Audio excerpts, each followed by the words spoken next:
This podcast contains adult themes and language. The views expressed here are our own opinions and experiences. We are not medical professionals. In this podcast, we discuss our opinions about mental health, sobriety, addiction, and our pursuit of happiness and peace. This is Sober Mind.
Everybody. Good morning.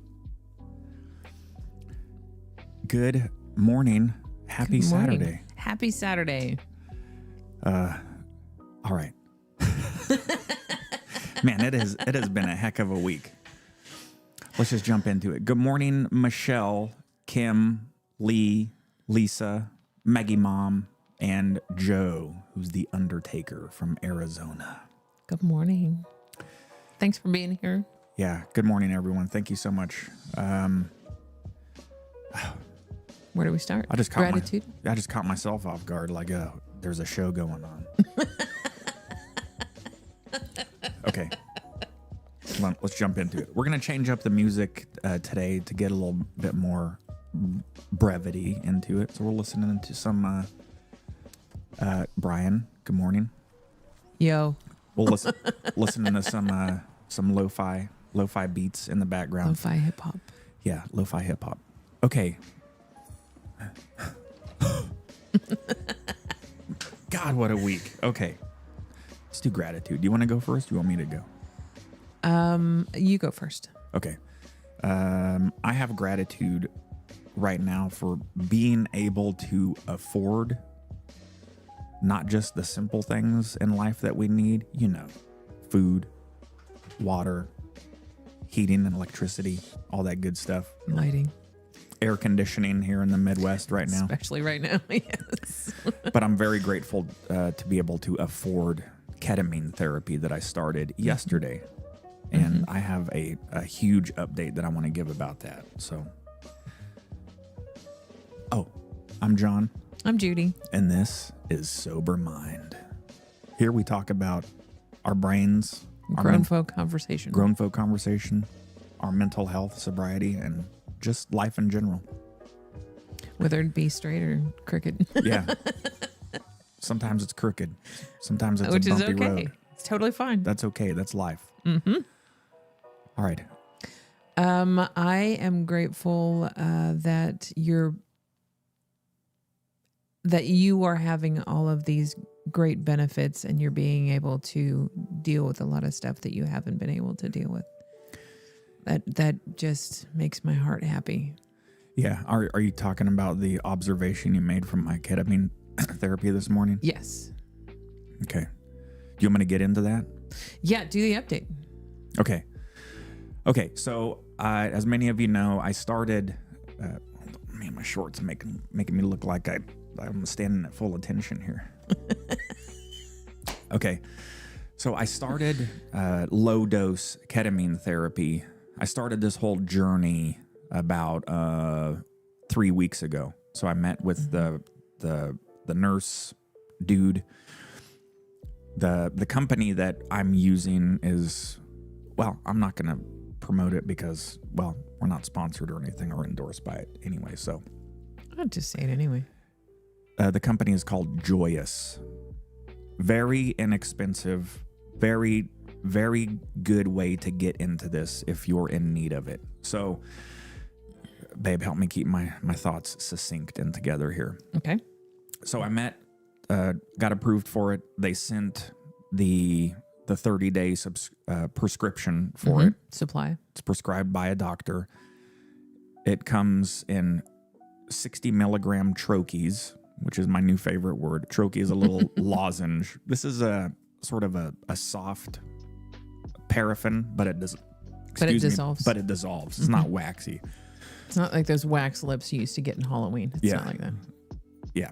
So, and it is scored in quarters. So your first dose is to be 15 milligrams. And you basically ball it up and put it in between your cheek and your gum. And you set aside an intention. Mine was that I just wanted the fucking depression to start lifting. To get rid of that cloud. Yeah. After so I laid down, and of course when we take medication, you don't know, or a drug, you don't know what to expect if you've never taken it. So Yeah, you don't know what the effect is going to be. yeah, and it's different for everybody.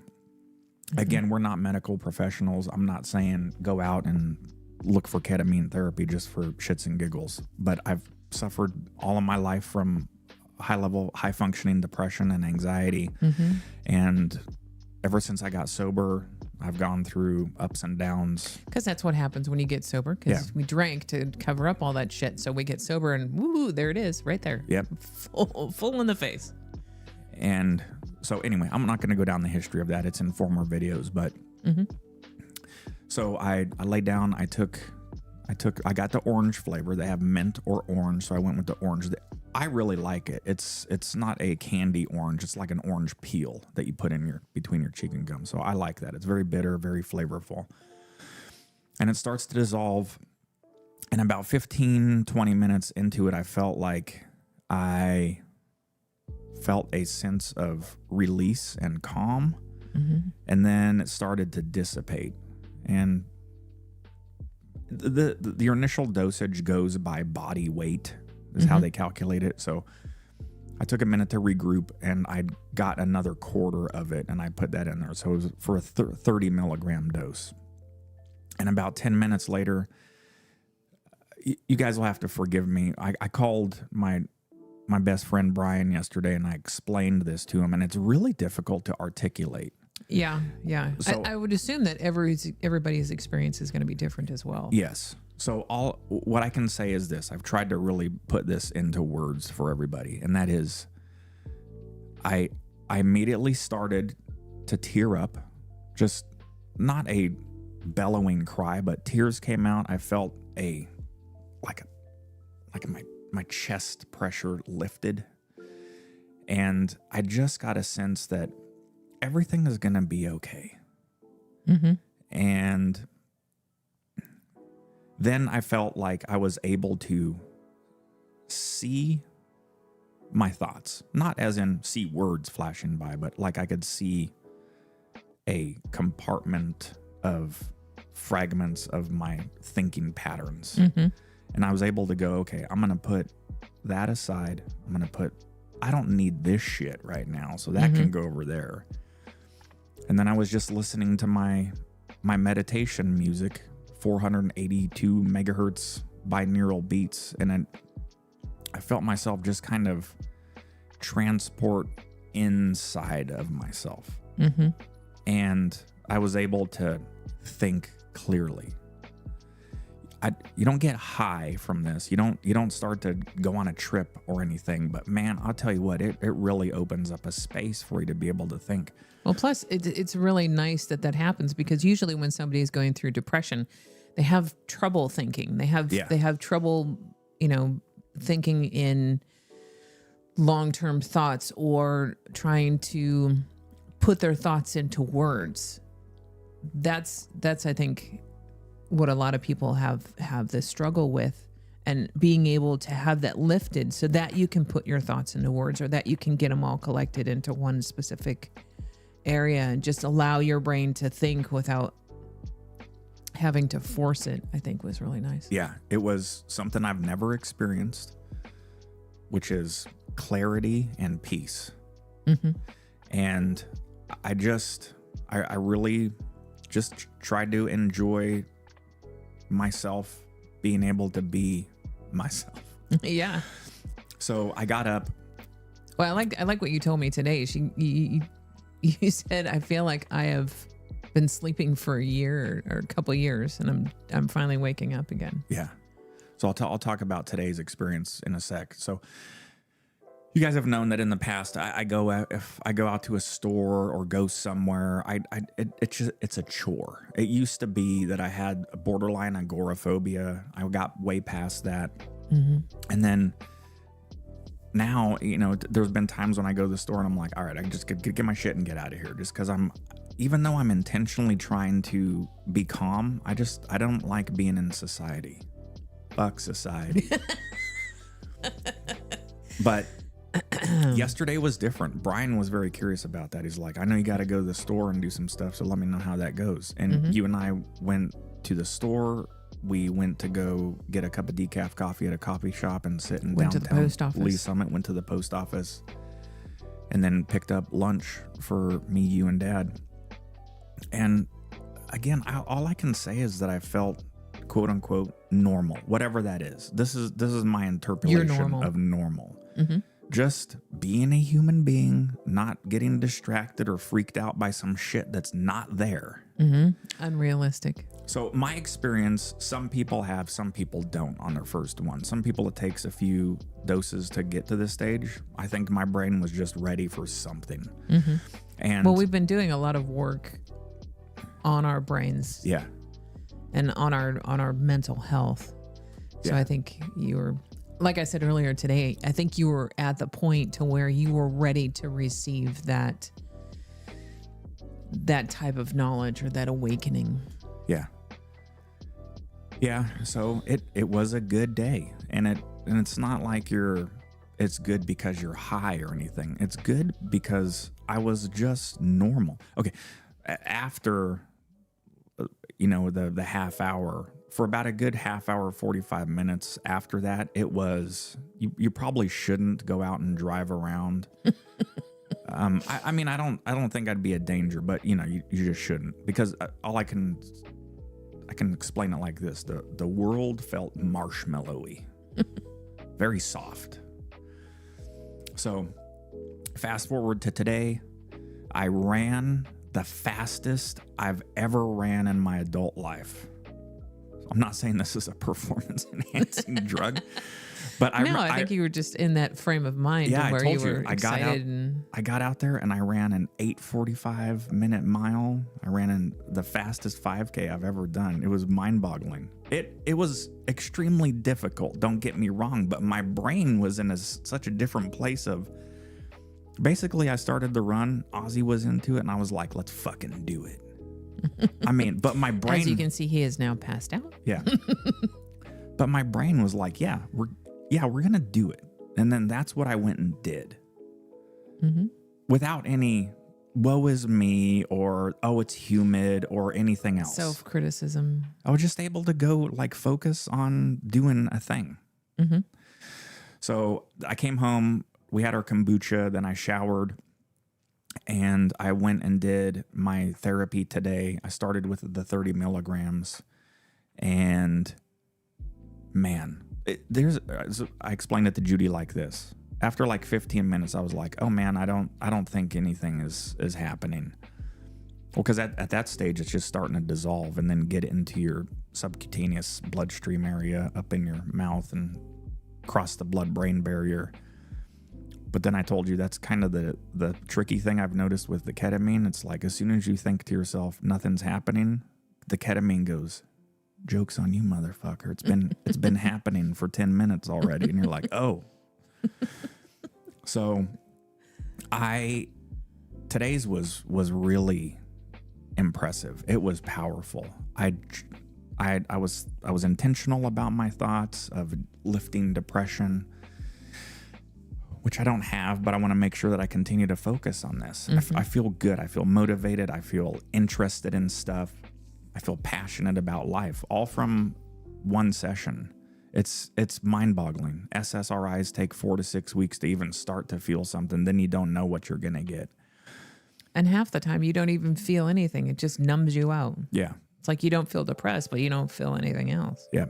Just zombified. Mm-hmm. So during my intention today, I took a path to the right, and it was a path of my mother. I just started thinking about her, and I just started, like, I had this pressure cracked open again from my chest. I felt it, like it just popped open.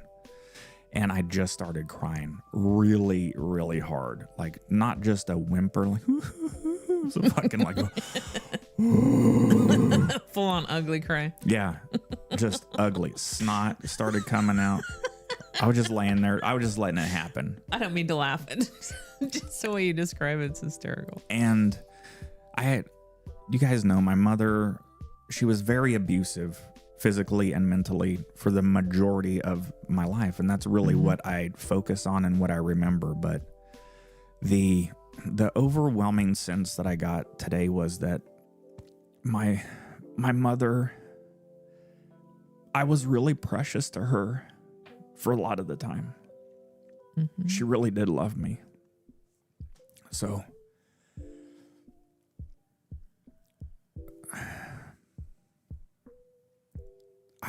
I felt a nice sense of warmth and comfort by realizing that, and now knowing that I just started to forgive her for that.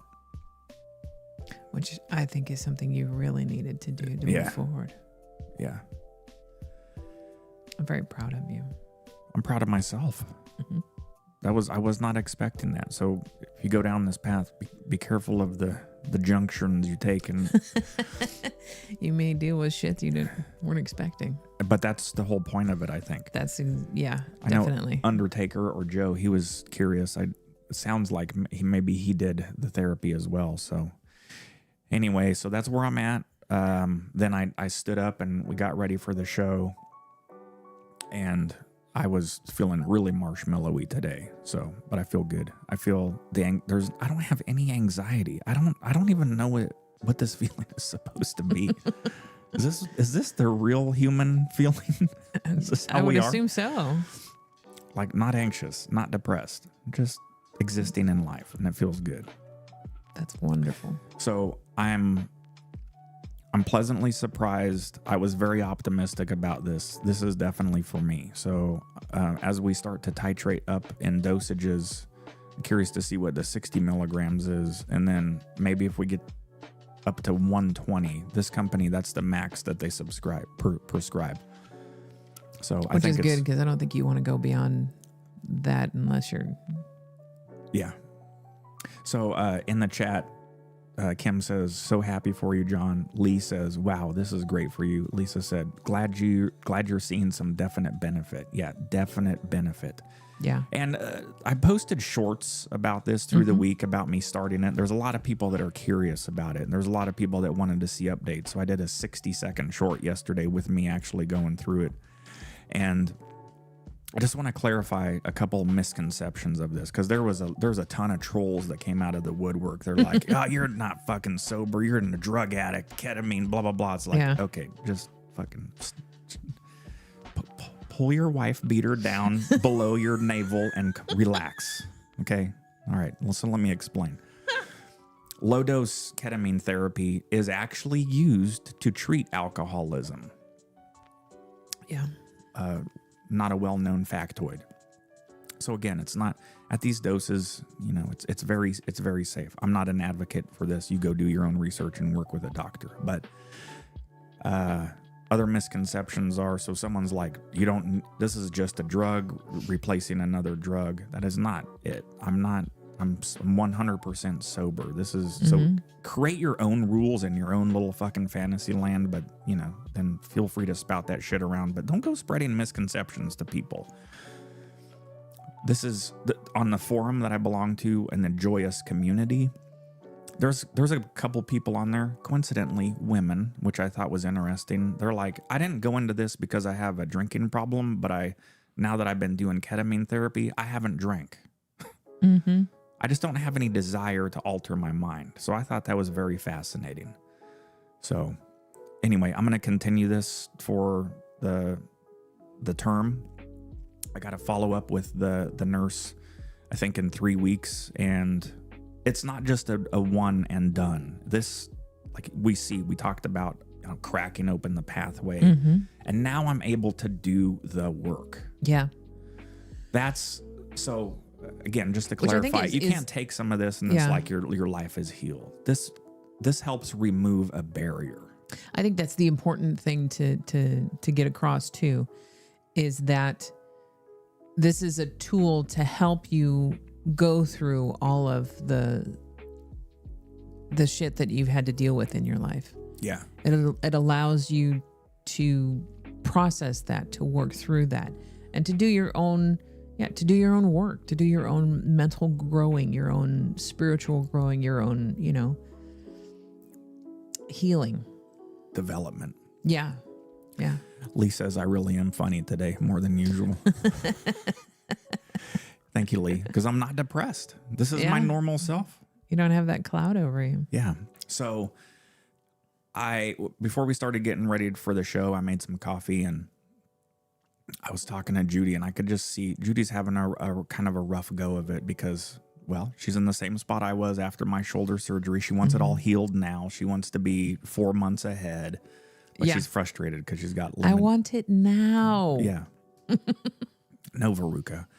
So when I had first mentioned the ketamine therapy, I asked her if she wanted to maybe try it out, and she said no.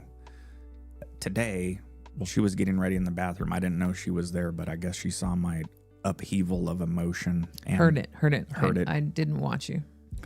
So anyway, in short, she's going to also start the therapy. Yes, but mine is more for not so much depression, but for anxiety. Because like I was telling John the other day that every day I deal with visions of catastrophe. It's not something that's ever going to happen. They're unrealistic. They manifest in my brain, but every single day, almost every hour, not every moment, but almost every hour, I'm seeing something catastrophic happen, and I have to physically force my brain to look in another direction, to go down a different path, because it wants to just keep going down this catastrophic path. And it's not anything that's, well, there are a few things that are major, but driving down the road and your brain goes, I wonder what it'd be like if I drove my car into the wall. Or I'm going down the stairs and I wonder what it'd be like if I tripped on my feet and tumbled the rest of the way down the stairs. And then it starts to go through that action and all of the manifestation of what those things would happen, all of the broken bones, all of the blood, all of this stuff. And it happens on a reoccurring basis every day.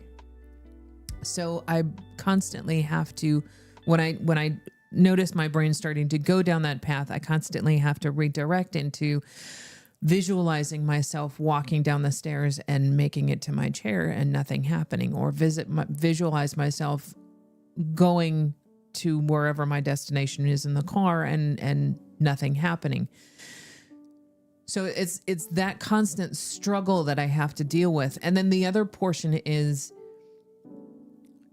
watching him go through this and being able to lift all that stuff off of him, and the happiness that he's getting, and myself in turn, one side is saying, well, you're really not that bad. You don't deserve it. Just brush it off and move on. And the other part saying, you don't deserve that happiness.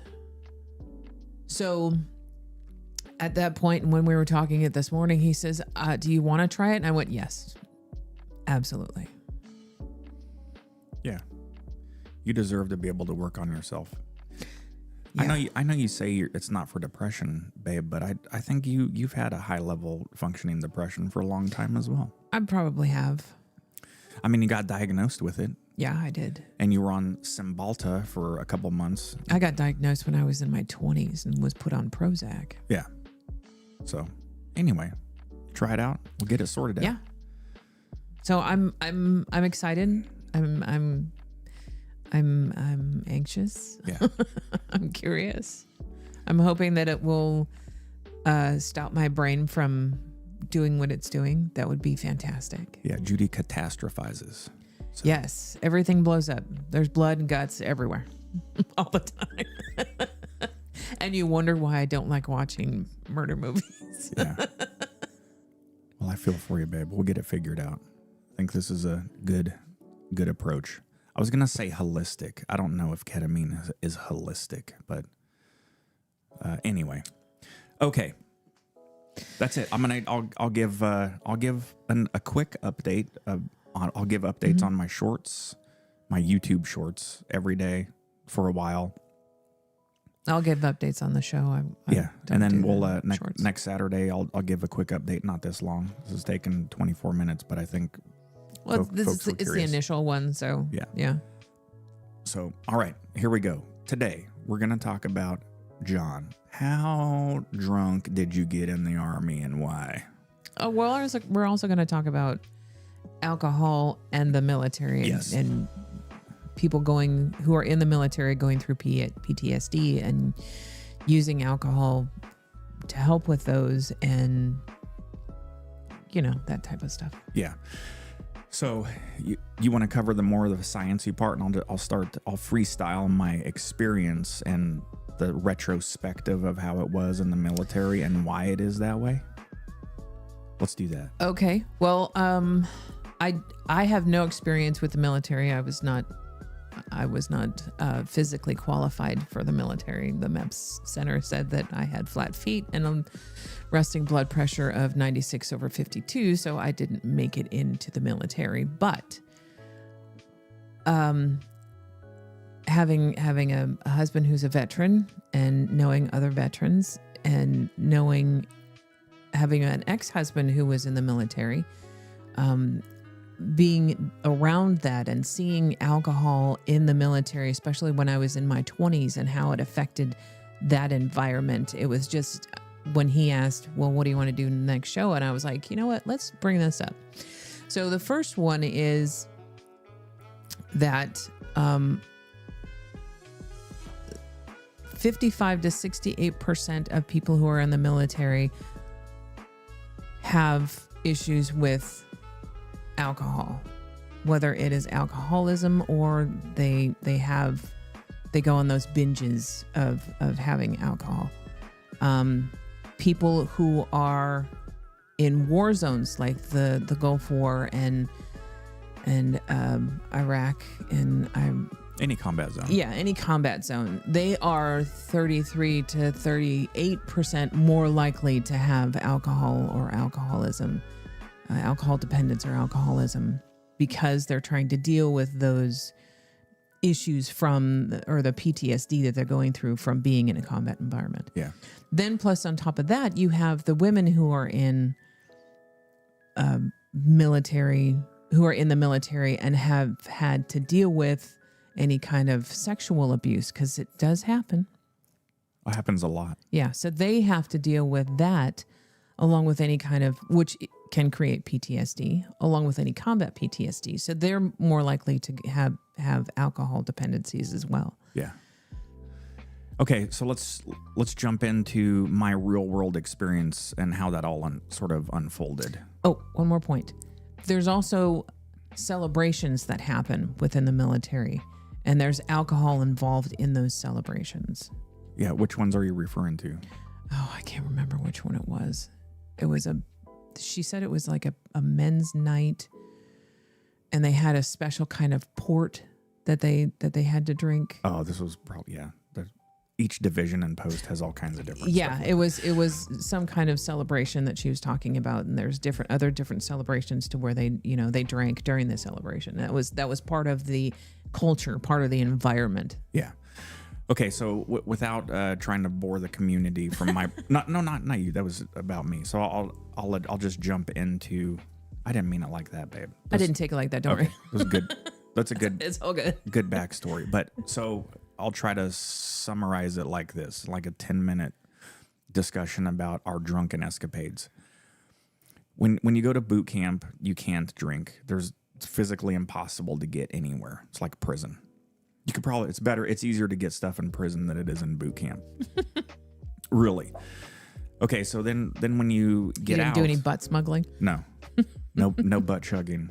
There was no toilet gin that we were making. So when we got out, especially in the infantry, it is a thing everybody must do. It's strange. It's like it's an unwritten rule that you should probably abide by, or you're really gonna be an outcast. I'm not exaggerating. No problem for me, because I at the tender age of 18, 19, I was already ready to drink, and I had been dabbling in it. Not to this excess. They also noted, some of the research that I did noted that underage drinking was also prevalent in the military, because I guess people just think you're in the military and you're old enough. Well, okay, so on any military installation when I was in, you could buy beer at the age of 18, I think. Mm-hmm. I'll have to research that, but it wasn't the federal 21 drinking age. So anyway, and then any bar, there's thousands of bars all around military installations, mm-hmm. strip joints, tattoo parlors, and bars. That's the economy. The military keeps that economy afloat, and used car dealerships that sell you like a car for 35% interest rate, and then you get shipped overseas and they take it back anyway. So that's all that's there. And when you go out to those bars, they don't give two shits about how old you are. They're not going to card you. They just don't. There's no time for it, because it's not enforced at all. There's not going to be some random cop, watch. That's their economy. That's how they make their money. So they don't care. Yeah. You're close enough. And their rationale is, everyone says that, like, you're old enough to join the military, you're old enough to drink. Yeah. You're old enough to get shipped off with a gun and get shot at or shoot other people, you can have some beer. They don't care. So that drinking age is not a factor.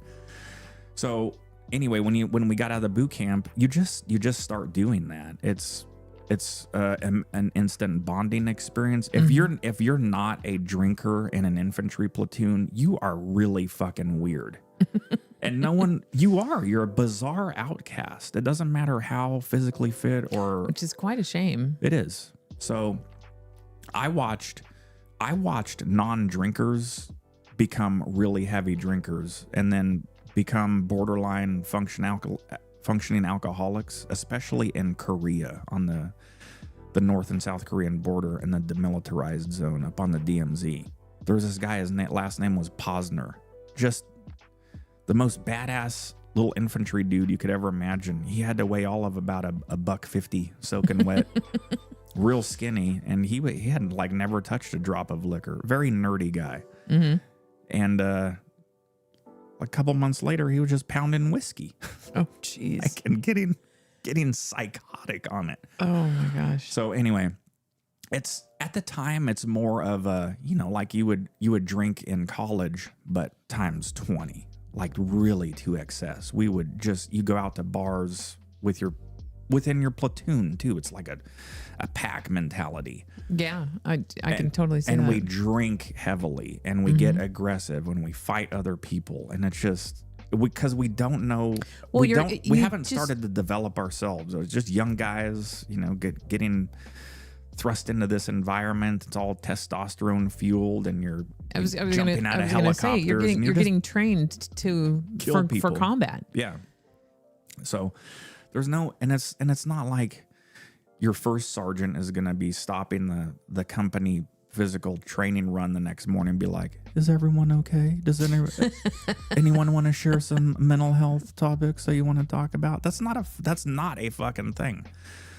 I remember on division runs, which like we're carrying cannons around, literally rolling them. It's pretty badass.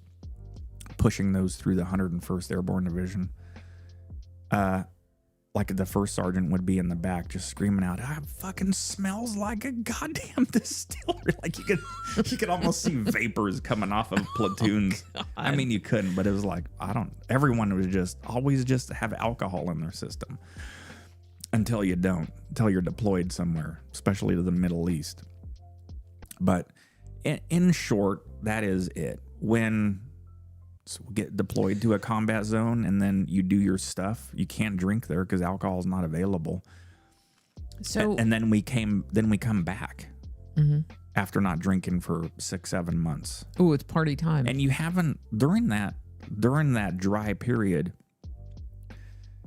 It's not like you're at a retreat and you're doing introspective sobriety. No, your mental health is just all fucking sorts of chaos. You're dodging fucking incoming mortar fire and artillery shells and shit. It's not like I need to take time for myself and really appreciate this sobriety moment that I'm having. We're having a mindfulness moment.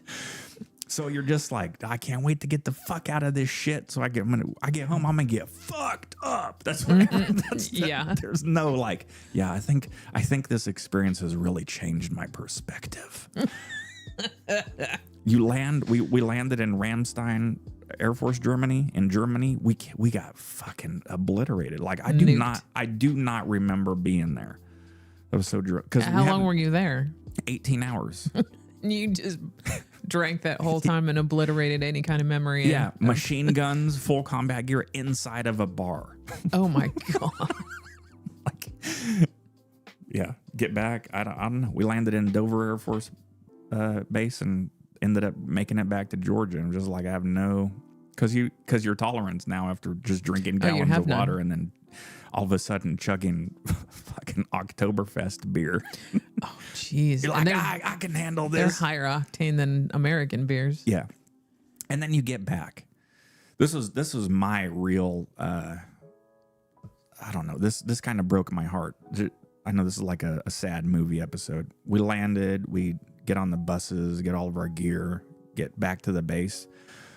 And there's so many wives and children, family members greeting everybody. And it's me and a couple other soldiers getting off. There was no one to greet us. We're like, wah, wah, wah.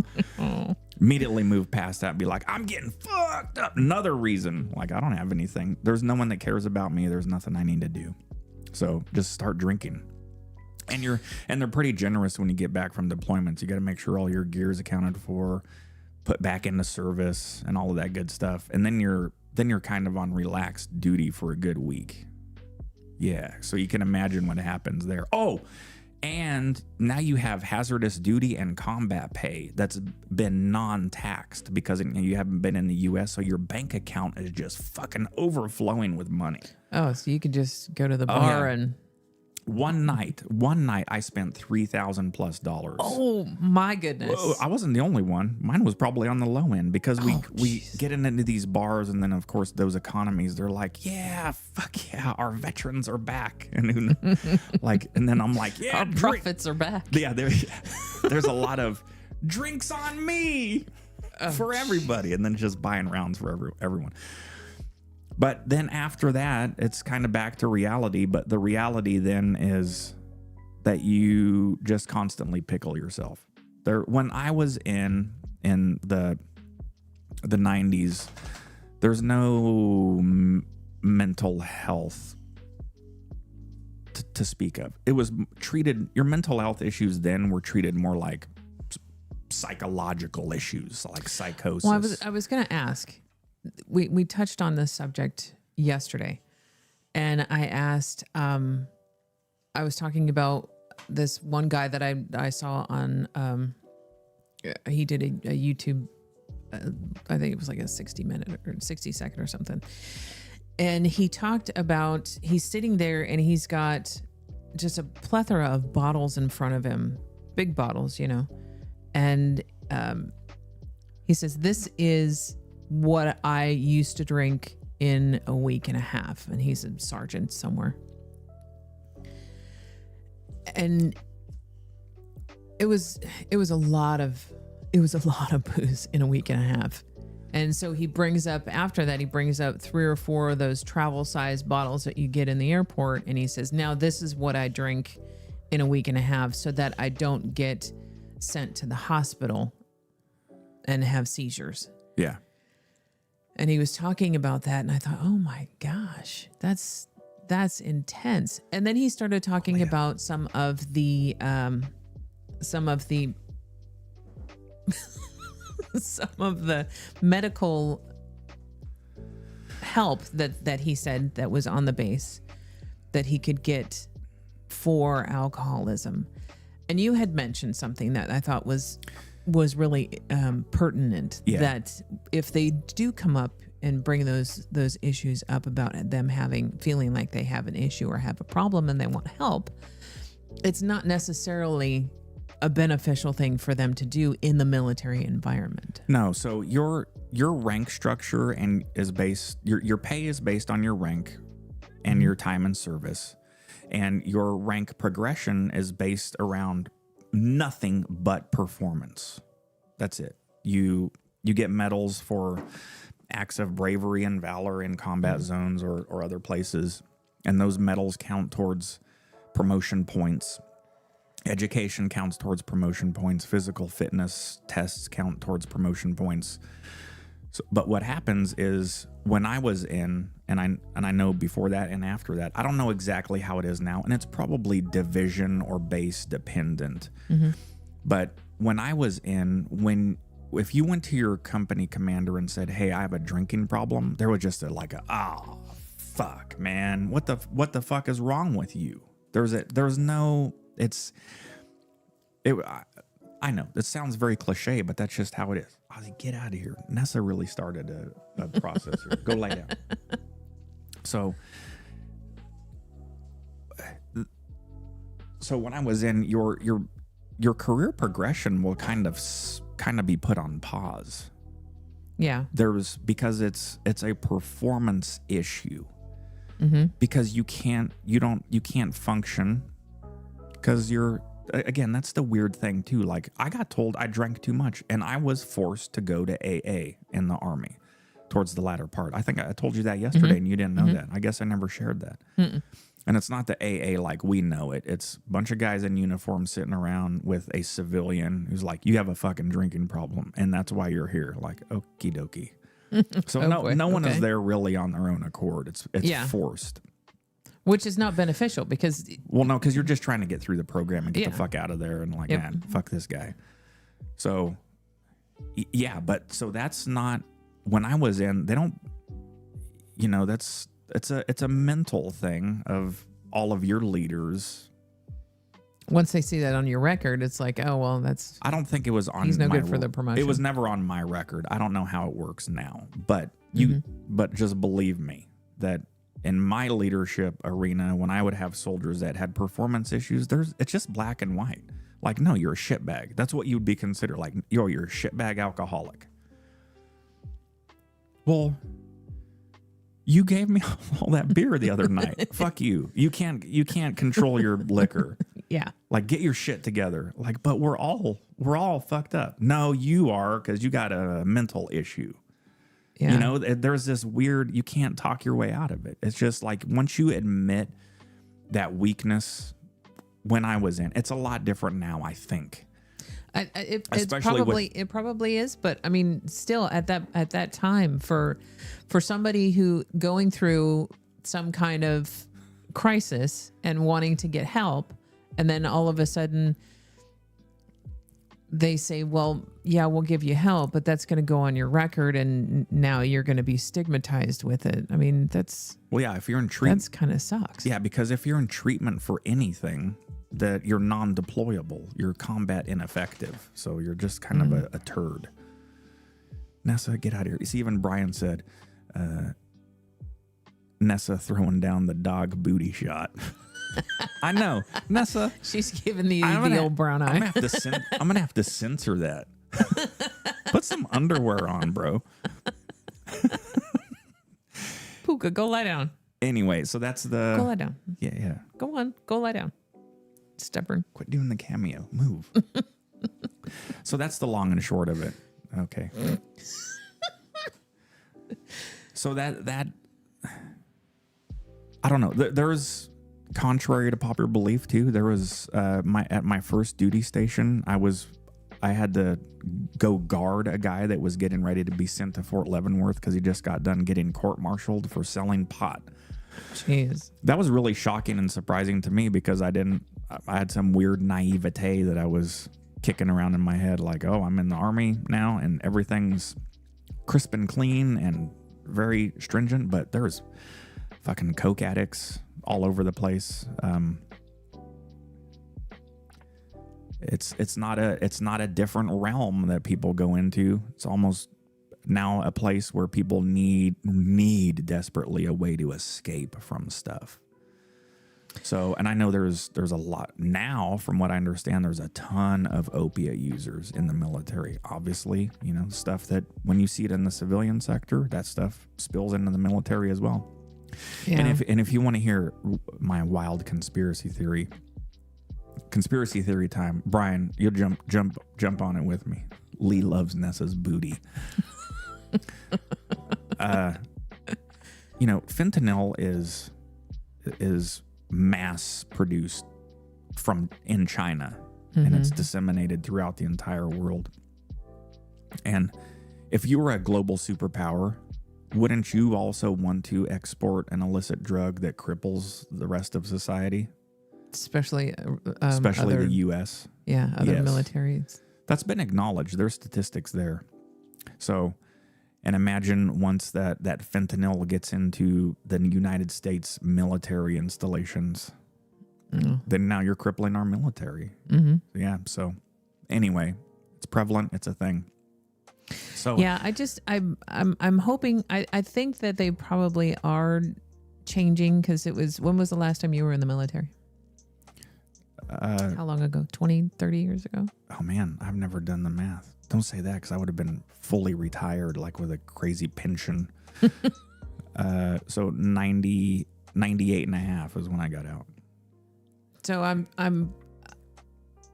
I'm hoping, this is my hope, I haven't done research on this. 26 years. But I'm hoping that in that 26 years that they have recognized those tendencies for alcoholism or for drug abuse or anything, and for the PTSD, and implemented programs and stuff to help deal with that, instead of just I know they have devoting you or whatever. Yeah, I know they have, and you see the happy stories on 60 Minutes and whatever about, the military really takes PTSD very seriously, and combat veterans coming back and blah blah blah. But I guarantee you, there's always an internal stigma. It's always they're not showing down to the platoon, squad, and team level of, oh shit, did you hear about Specialist Lund? Fucking dude's an alcoholic, man. He's fucking crazies, man. while they're sitting there drinking and just being like you. That stigma will go around. Yeah. There is constant ostracization. You will get ostracized for being the weakest link. So and especially with PTSD. You know why? Because you know why? That's the gauge of manness in a combat zone and in a platoon. That is, don't get it twisted and think that. So anybody who has PTSD is not quite a man. Yeah. Why being such a bitch? Deal with it. And that makes the person suffering from this stuff feel, I'm sure you can imagine, 100 times like worse. They can't express themselves. They you can't talk about it. And that's where, if you go down the other research path, that's where the high suicide rates end up pointing to as well. That could also lead somebody who is not an alcoholic to become an alcoholic. Right. To use alcohol instead of talking about it. Yeah. Because they don't feel like they can express themselves. Yeah. I think it's referred to as squad level hazing. Those are your tightest teammates. And, within the 7 or 8 of you, and then several of those squads make up a platoon. Several platoons make up a company. Several companies make up a battalion, and then brigade and the division, so on and so forth. So at that level, if you get traumatized from any situation, then if you show that, it just won't be received well. It just there won't be. Because the guys are young, they're at a different testosterone level, and they're drunk. And if you were to sit down and be like, "Hey, I think I've got some mental health things that I really need to address from this last deployment to Kuwait," I guarantee you, because I was one of those guys, they would have been like, "Oh, you fucking bitch." Here, have a shot of whiskey. Get your shit together, man. You're supposed to have my back. Yeah. Because there's a false bravado that we would display. There's not the. I think you would almost have to display that false bravado, because that's what they expect. Yeah. Well, of course. And the medical system is quite different too. They don't want to have a bunch of. You can't have a platoon come back from a deployment and then all go see a psychiatrist. That won't happen. Although that wouldn't be a bad idea. Yeah, you need it. You need to unwind. You need to. That would be actually quite beneficial to have everybody have, okay, we're back. Everybody goes to so and so hours of. You can't. I've talked about therapy. This before. You can't be like, I'm gonna train you how to kill people with weapons and hand-to-hand combat and just be a destructive human being. And now, get the fuck over there. And also observe their culture and their rules. By the way, like what are they? They give you this tiny little fucking handbook, like, don't shake with your right hand, and it's like, what am I? Then shoot that guy. Okay, all right, and then you're done, and then it's like, okay, come home and turn the light switch off. They're like, we landed. You guys better have your shit together and act like a fucking soldier. Like, I'm in kill mode. Yeah. And I got a lot of shit going on. Then they ostracize. Then it's like, you don't know how to behave yourself. You're like, fucking, I do not know how to behave myself. Not quite sure how you want me to behave. I need someone to sit me down and tell me to relax. I'm in fucking full adrenaline mode constantly. Yeah. And that would be a wonderful thing for them to come back. I mean, because you have a crisis in a school. They have therapists that they send in so that everybody can talk to a therapist. Why they don't do that in the military, or maybe they do now and I just don't know. That could happen, but I think that would be beneficial for them to do that. Yeah. Do we have any good comments? Yeah, let's take a minute to summarize some stuff. Brandon, thank you for coming back, man. Nice to see you. Brandon says, people think that it's just old people from Vietnam who have PTSD. It's way more than that. Absolutely right. And then Brian makes a really good point. Can't be a man if you admit you're not perfect or have a problem. Yeah. And then Lee says, being in a war false. is trauma by definition. Kim says, as a kid, I saw my dad really upset looking at photos from Vietnam, and he would get really emotional. I don't think he had anyone to talk about his emotions. He turned to alcohol to cover his pains. Yep. Yeah, which is very, very common. Yeah. And then Brandon says, trauma is a never-ending war we all face together as humans. Yeah. And then, so, we don't have that switch to turn off. And then, like I've explained before, and then it's figure out how to progress through the military. And then if you stay, then good. I got out after I did my second reenlistment, and then now you're just cast out into society. Yeah, now you have to be a regular person. And they do. They tell you that. There's a quick exit eval, make sure you're a good person, okay? You're not allowed to go kill people. Oh, okay. Thank you. All right, do you have any physical pains that we need to cover? No, get the fuck out. All right. Now I want to go be a prison guard. Oh, God, yes. Hell unleashed on inmates, Georgia State Correctional Facility. Anyway, so that's sort of it. That's how the drinking culture is, I'm sure, and was. And a couple of my friends that I'm truly trying to stay in touch with, but those relationships are tough. I talk to Doug once in a while. When I say talk, I mean just a quick text. And you remember I lived with Skip, and you remember his personality. Yeah. Yeah, so we never dealt with that stuff. So It's just always drink. Well, I remember when I was married to my first husband, who was in the Air Force, and he never even went into any kind of combat situation, but it was still a very much a party atmosphere when it came to Friday night. Ooh, the bars were packed. Yeah, and listen, to your point, babe, let me back up. It's not just being in the military, even outside of being in a combat military occupational specialty. It's your young men. Let's be honest. Unfortunately, a lot of people that join the military, I don't have any statistics to base this off, just facts of who the people I was with for many years. They're emotionally not developed properly. We just weren't. That's why the infantry is yes, we want you. Easy to mold. Yes, easy to mold. So just by virtue of having all those people that are young, not developed properly, haven't had good guidance, now they're getting some guidance from leaders that don't understand how to give good guidance. Because the military, it's not, no matter which branch you're in, some of them are different to lesser or more degrees, but the leadership style is do it because I said so, and if you don't, you're going to jail. That's just how it works. Mm-hmm. I had 2 summarized Article 15s, which is a form of UCMJ punishment. Within how long were you in boot camp? My first 2 weeks of boot camp, I got in trouble, but I turned it around. But you did. Yeah. And I just think that's funny that you first 2 weeks of boot camp and you're already getting penalized. Yeah, I showed them.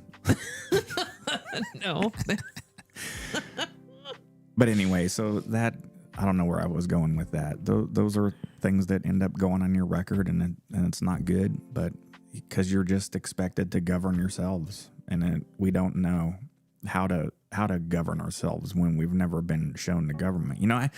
A lot of the guys I was with, coincidentally, and I'm sure I'm curious, I might dig into these stats later. They were all single parent homes, broken homes. You know, it's there's never majority of the people that I would gravitate to, the broken people, they didn't have a dad in their lives. It was always I didn't have someone to mold me, and now I'm getting molded by this fucking goon. Poking me in the head with his hat. Yeah, no shit. Making me cry. But that's it. That's the development issues that we all go through in the military. And well, I just want to say that if there's anybody listening who's in the military and feels like they need help, if they can reach out. Yeah. Maybe not necessarily within the military, maybe outside of the military, but yeah, just try and get some help. All right, let's get through the rest of these comments, and I think we'll wrap it up. So Brandon says it's good to be here, brother and sister. And then mom says, my stepdad was in the Pacific Theater in World War II. Couldn't handle celebrations with fireworks. Yeah, I was looking. Papa Al. Man, shell shock. That's a different level of mental degradation. It's crazy. No, I shouldn't use that word. And then Lee says her father was in Korea and started drinking hard when he came back. Then he just fucked us up after that. Sorry to hear that, Lee. That's horrible. Yeah. I bet they your just, dad they regretted just didn't that. have anybody. They just didn't have anybody to talk to, any way to work through all of the stuff that they had to deal with. Yeah. The PTSD and I don't even think they knew what PTSD was at that point. No. Shell shock. Yeah. Yeah. They had the only way that they could deal with it was to find an external substance to dumb them down a little bit. Yeah. Vietnam was prevalent, I think, for a ton of heroin use because they used to get it over there. Yeah. Yeah. Different time. Well, I just want to say a couple things. First of all, I want to thank all the military in here, out there, for your service. Yeah, thank you for your It's service. really, really appreciated. We're very grateful. And then for those of you who are fathers, tomorrow is Father's Day, and so I just wanted to say Happy Father's Day to all of you fathers out there. Yeah, happy Father. We're celebrating Father's Day for Dad here today. We are getting ready to have. Oh man, Brian, seafood feast. I know Brian and Kim's mouth is going to start watering from this, so I'm going to be. Here's what we're going to have, then we'll wrap it up. Is we're going to glaze some butter and garlic in a frying pan, a lot of it, and then brown some garlic and some butter in a frying pan. Yep, caramelize it, and then dump it into the sous vide bags, and we're going to add just a ton of scallops, huge bay scallops in there, big scallops. Just massage all the garlic and butter in there, and dill, fresh dill, and then sous vide it until it gets up to temperature, and we're going to do that with some ahi tuna steaks as well. I also pulled out, I have 3 small little cod steaks. We're going to do that too. Oh yeah, because Dad loves seafood, so do I. And then we're going to, for hors d'oeuvres, we're going to have some lox and caviar and crackers. Cream cheese, yeah. Cream cheese. Oh man, it's gonna be a day. It's gonna be epic. Yeah. And then Lisa said she'll be here in about 7.5 hours, all the way from Minneapolis. She's coming down to eat some of that meat. She's lying. She's lying. She won't be here. She's just saying that. For a second there, I was like, oh, really? We get to see Lisa? Yeah. So, and then we're gonna watch another movie and just enjoy life. A Guy Ritchie movie. Yeah. Okay. All right. Kim says, great show. Love you guys. Have a great rest of your weekend. And You too, my yummy dear. scallops are my fave. Ah, yummy. From Lee. All right. Thank you all. Thank you for joining. We really appreciate you. Thanks for the support. This, again, just to reiterate, this show is therapy for Judy and I. Mm-hmm. Very much so. After every show, I do need to take a minute to kind of collect my thoughts and absorb. But this is why we do this. There was, like, today sometimes I don't want to do this show, but we do it. We've done it 99% of the time. Mm-hmm. Even when we haven't felt like it, because I think this morning you were going through a period and maybe you didn't want to talk about it either. No, and I'm feeling much better. Yeah. Now that I came in and did the show, I'm feeling much better. Because we got all the free therapists right there. Thank you all for listening. Yeah. I appreciate it. All right. Be sure to join us next Saturday for another epic topic, which I have yet to figure out, but I always it's going to be good. I always figure it out by Wednesday. It's going to be good. Yeah. Thank you all. Be kind to yourselves. Be patient with yourself. You are truly loved. And we'll see you next time. Bye.